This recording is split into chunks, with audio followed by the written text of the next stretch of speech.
Dwars door Servisch gebied keren duizenden moslims voor 1 dag terug naar hun geboortegrond. Ze zijn op weg naar Srebrenica, waar een gedenksteen onthuld wordt ter nagedachtenis aan hun vermoorde familieleden.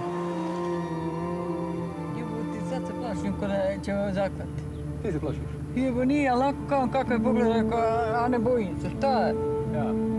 Prošlo i tvoje, bre. Eto, ja ću sad shvatila sad. Ja. Bilo ti je, pa mislio si da nas nema nikako. Da neće, oni su zamišljali da neće muslimanska noga kročiti nikad više Budena.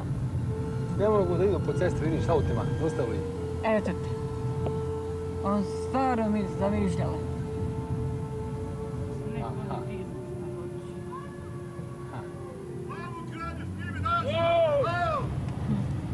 Šta vidi?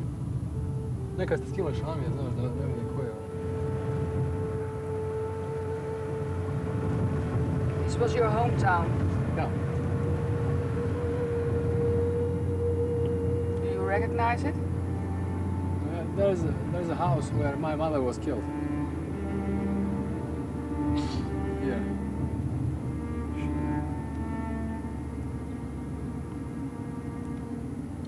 In this house where these people are sitting, these boys are sitting on the balcony.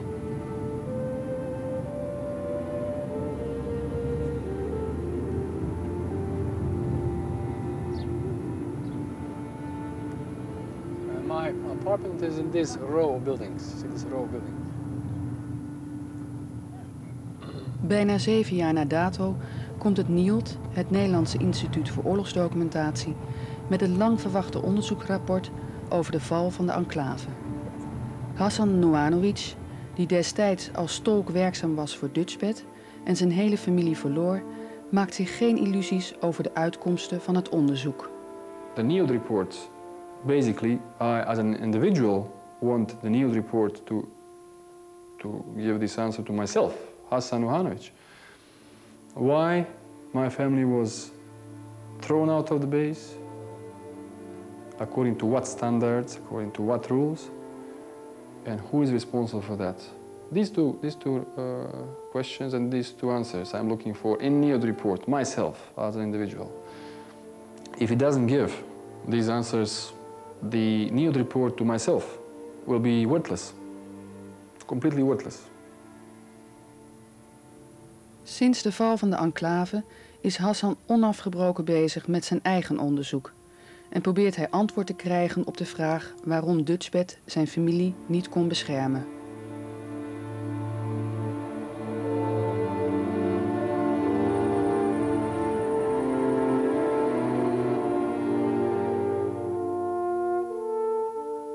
I told you there is maybe small chance that my father and my brother are maybe alive because I don't have the news that they were killed. I don't have this news. So I cannot conclude that they are dead. And of course, the only one who knows what happened are the Serbs. I'm from Srebrenica town. Yeah. Okay, originally, before the war. Right. Okay. Now, it's not safe for me to go there. Okay. My family is missing from Srebrenica. I understand. Okay. It was only me who made it. Yeah. So I'm trying to find out what happened. Understand. Yeah. And the only place where I can find the answer is there. Right. Understand. You talking about your mom, your dad? My mother, my father, and my brother. Yeah. Yeah. Understand. It's not real life. I mean, all 3 days that I have when I don't work with the UN, I spend in searching for my family, trying to put all pieces together. And I do have some small pieces, but I still need a lot of pieces to have the whole picture of what happened. First of all, I contacted the UN high officials, and I contacted a couple of times the Dutch Minister of Defense by fax and by letter through some... Why the Dutch Minister of Defense? Because it was the Dutch troops in Srebrenica that kicked out my family from the UN camp. afternoon. This is Holland speaking, The Hague Situation Center. A couple of months ago, I received a letter of the Minister of Defense of Holland, and he offered his Mr. Verhoeven offered his assistance to me if I wanted to ask him for a favor, because my family is missing. So because there was no news so far, I would like to arrange an appointment, if possible, with Mr. Verhoeven the next week in Holland. Mr. Verhoeven, I know the name. Verhoeven is, I spell the V ending on the GH, over.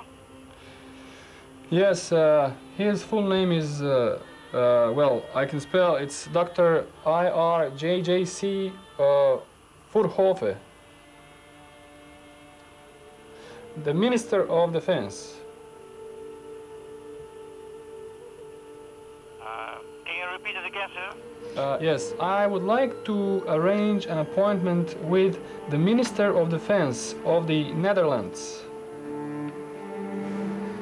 Do you speak English? So, how can I explain now?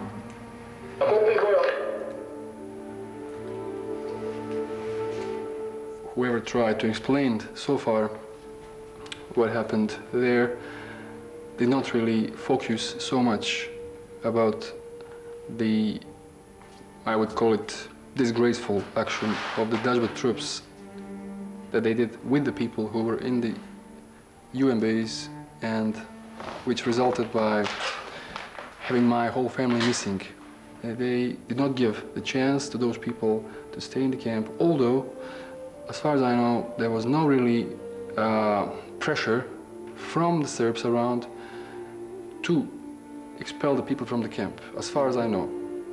I do not have any information that the Serbs asked the Dutch commander or the deputy commander or any other officer to expel the people from inside the camp. I understand that we would have only the first handshake and not this whole conversation. Yes. And I would appreciate it if you stuck to that agreement. Yeah? Okay. Because this is not according to what we do. Rifles and kick the people out of their the base. It's not self-defense, it's aggression against the people in their base. The people did not attack the Dutch. I'm sorry, people did not attack the Dutch in their base. They were saying, please let me stay inside. Inside the battalion, when they told the people to leave, they were equipped, fully as soldiers with rifles in their hands, helmets, when they needed to shout at the people, leave the compound. It's with two faces. It's terrible. They had two faces. This was an active role of telling the people with rifles in their hands, go out to the base. How do you call it? What is it? Try one more time. When military with a rifle in their hand tell people, go out of the compound, they force the military to leave. What would you call that in legal terms? Exactly. Exactly. Yeah. What is the word? You're also a lawyer. Yes, maybe I'll be coming here every year. Not me, maybe somebody else. Do you want to watch it on TV every year, 3 times, every 3 months? I don't know. I don't know.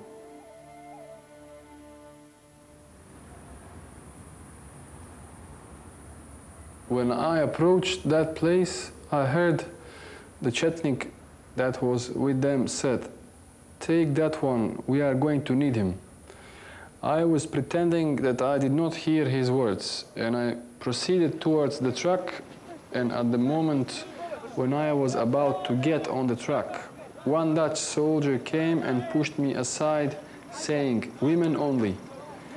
As the Chetnik did not react, I tried again to get on the truck, but the Dutch soldier pushed me aside for the second time, pointing towards the place where other separated men were standing.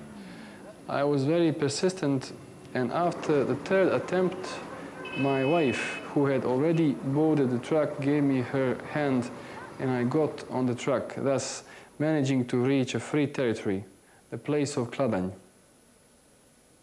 These documents, actually, there will be a certain number of statements taken from survivors, from eyewitnesses.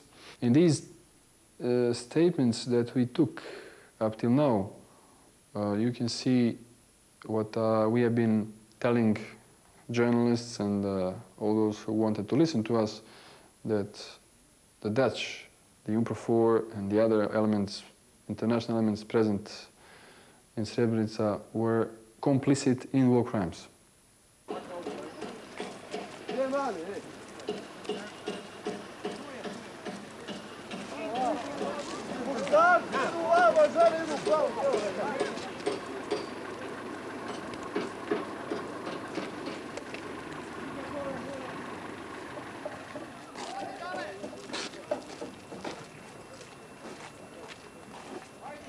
According to my knowledge, NIOD investigators never interviewed people like myself and others, actually, for the record, to tell the story of Potocari and Dutch handing over these people to the Serbs and such things. That's why we are putting together at this moment something that we call Srebrenica dossier, that should be the basis for possibly some kind of lawsuit against some of these international elements present in the area in July 95. Pa jesi ti vam išla ikako? Ko ja? Ja. Nikako kako je Srebrenica pala. Vidjeli ovo prvi put? Prvi. Pa evo vidiš koja je policija čuva nas. Me jabola, aj nemojte se stikirati. Ali njihova. Čuva nas Allah dragi. Ne imamo miliona. Allah nas čuva, ej. Oh my God. Četnici. Pa ja. Šta je? Mi trebamo one dvije žene što otkrivaju Kamen Temeljac da odvezemo tamo malo prije autobusa. Jel imate papire, to sve, da možete tamo ići? Pa treba prođu se, ne znam što... Gdje ti je kuka? Gore on, ima ovaj gore naš čovjek gore na liniji, znaš. Ovo su one što otkrivaju Kamen Temeljac, znaš. Ajde, idi dole. Ajde.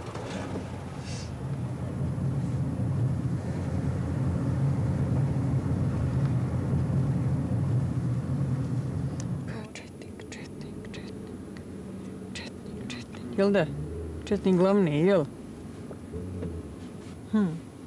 Tu.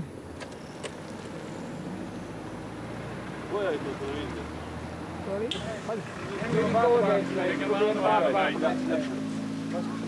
Hebben jullie met de luitenant van Klinken mee, voor die waterwagen? Ja, even tolk mee ook.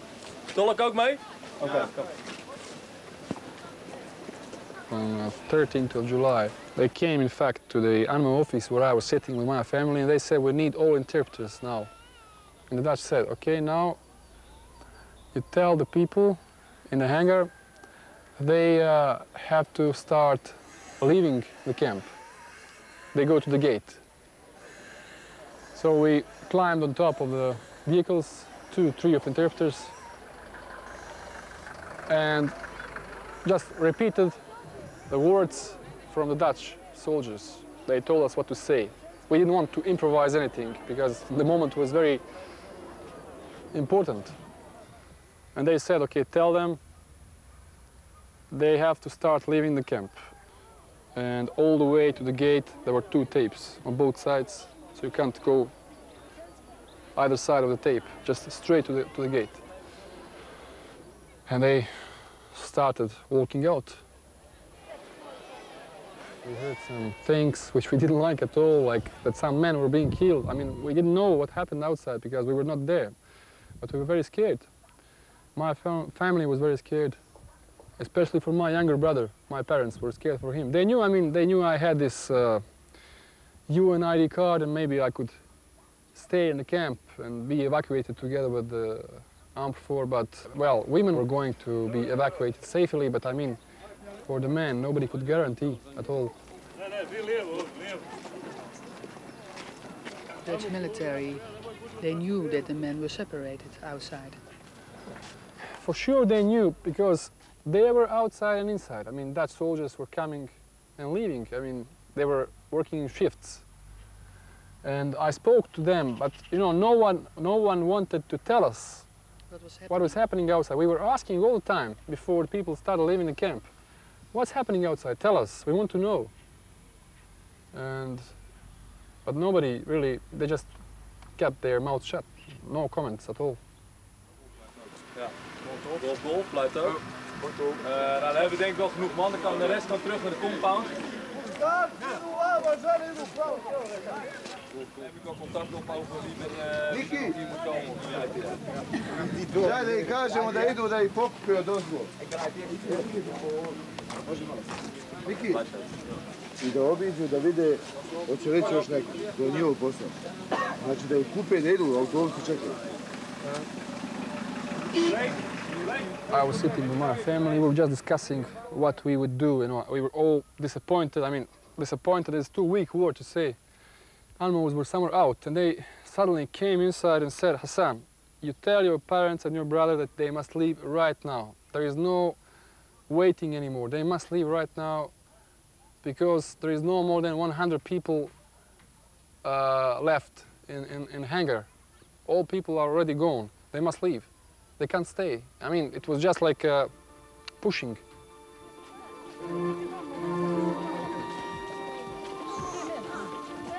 I saw it with my own eyes that Serb soldiers with dogs were standing at the gate of Dutchbat. And I saw that all three of them walked straight to the Serb hands.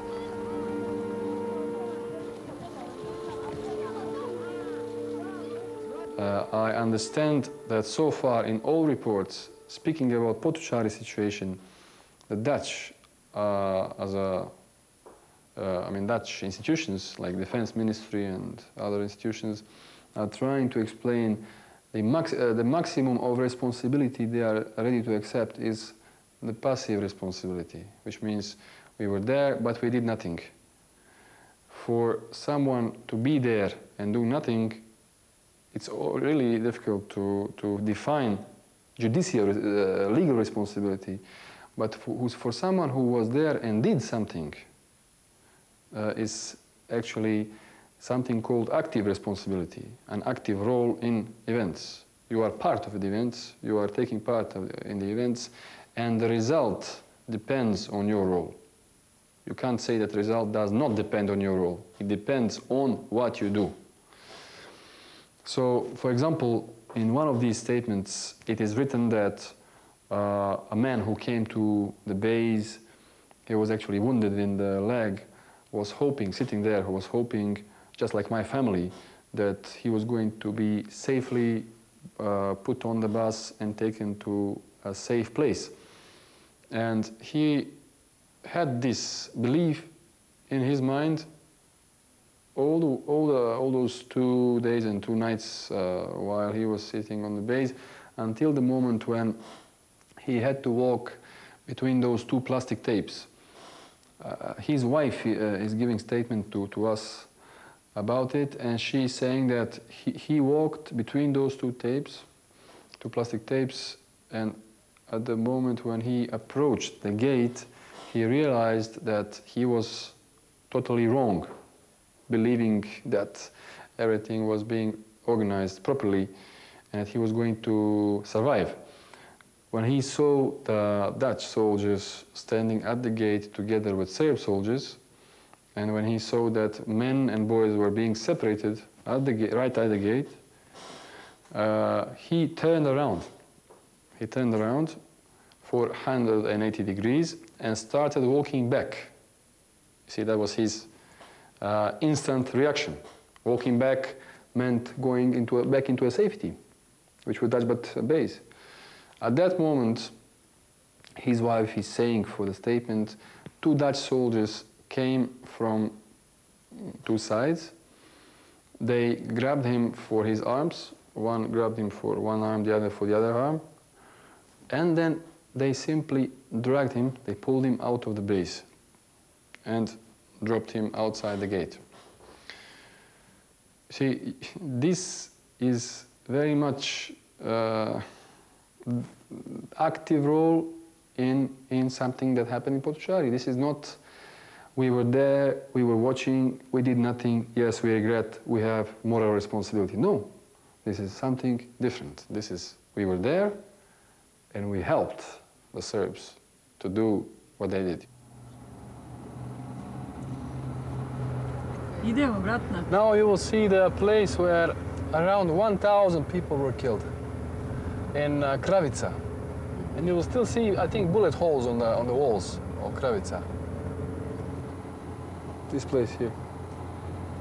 You can still see the bullet holes. Inside there is still actually blood and whatever happened inside. I mean, it was terrible.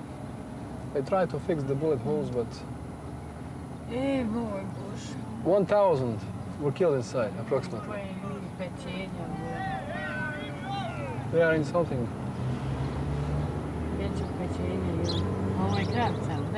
It was all full, covered with men and boys who were just waiting to be killed, actually.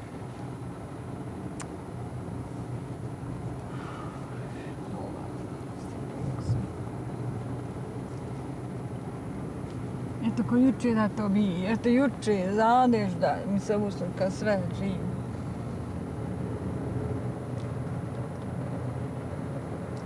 Bilo vjerova ja kad legnem.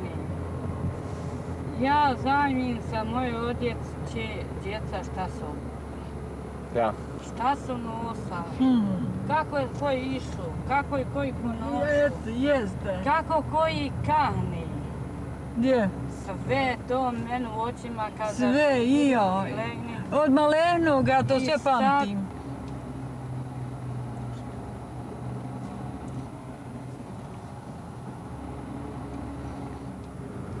Ima sigurno Igor aviona, ovi vodna, jel? Ja.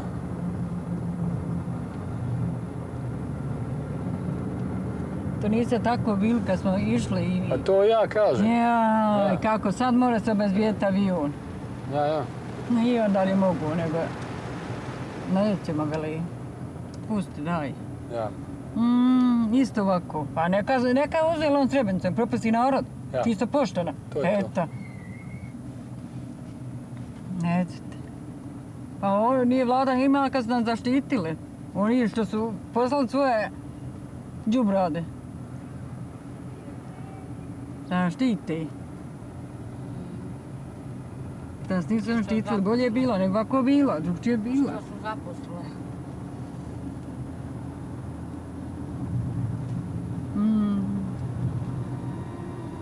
Pa bolje i da je njiha 300 vojnika štetova nego 10.000.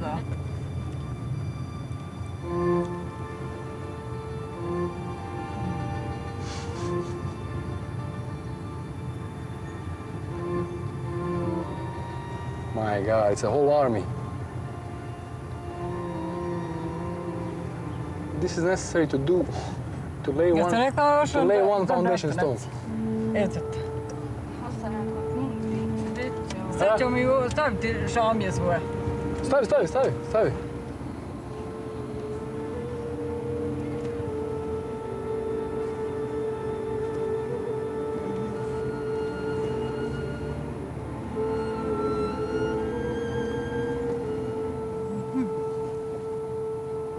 If they have to engage so many police officers, so many troops, that's a very bad sign.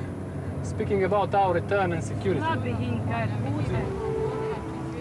You see, you can still the UN sign on that house. That's where the Dutch were sitting. This was entrance to the enclave, to the safe zone.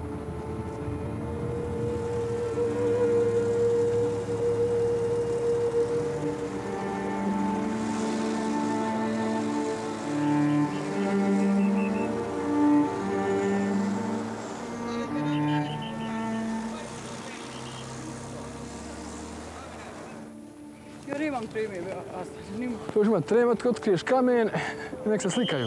Kajet. Da imam tremu. Ja. Treba mi je gora kad su uzgali djeca. Ja. I da mu bude teže, ne gara biti teže. Ja. Tu. Ja pored te. Kamen svoj djete. Jel tu? Ja.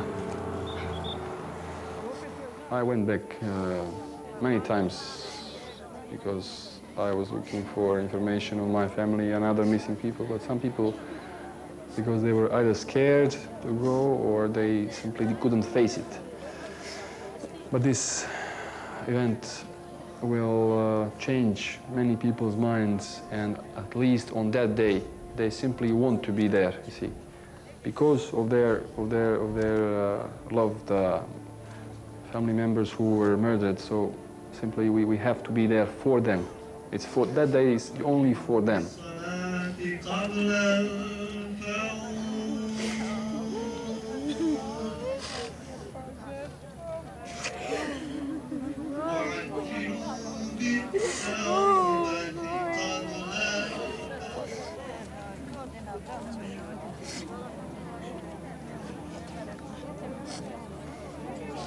That sometimes it looks to me like a circus, you know. I mean, all these people around, they in a way spoil the moment of silence which I would like to create for the victims. All these VIPs were there, and thousands of S4 soldiers and IPTF, the international police. And you ask yourself, you see the helicopters are flying in the sky, you ask yourself, why were they not here 6 years ago when we needed them, when these people were alive? Why it was not possible to have this force, tremendous force, present there to save these people's lives? You see, this is very frustrating.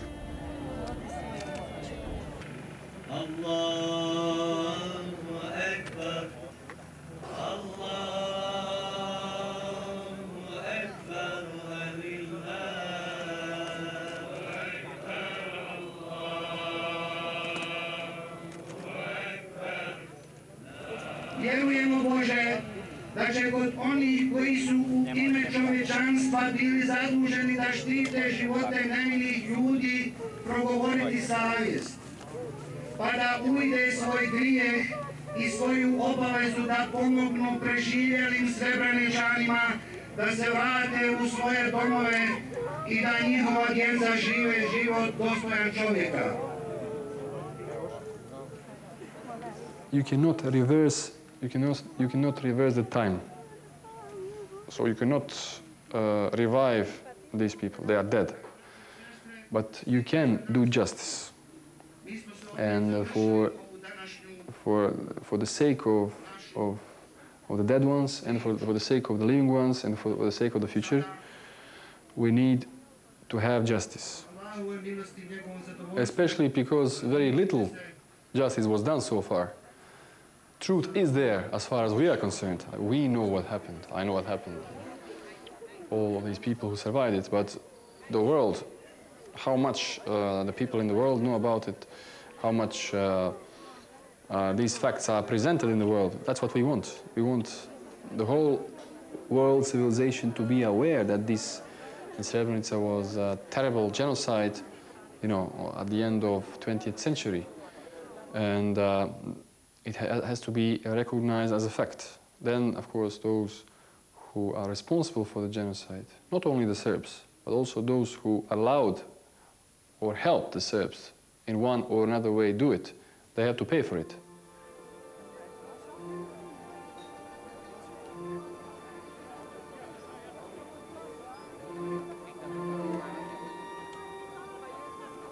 I'm really getting very tired and running out of energy.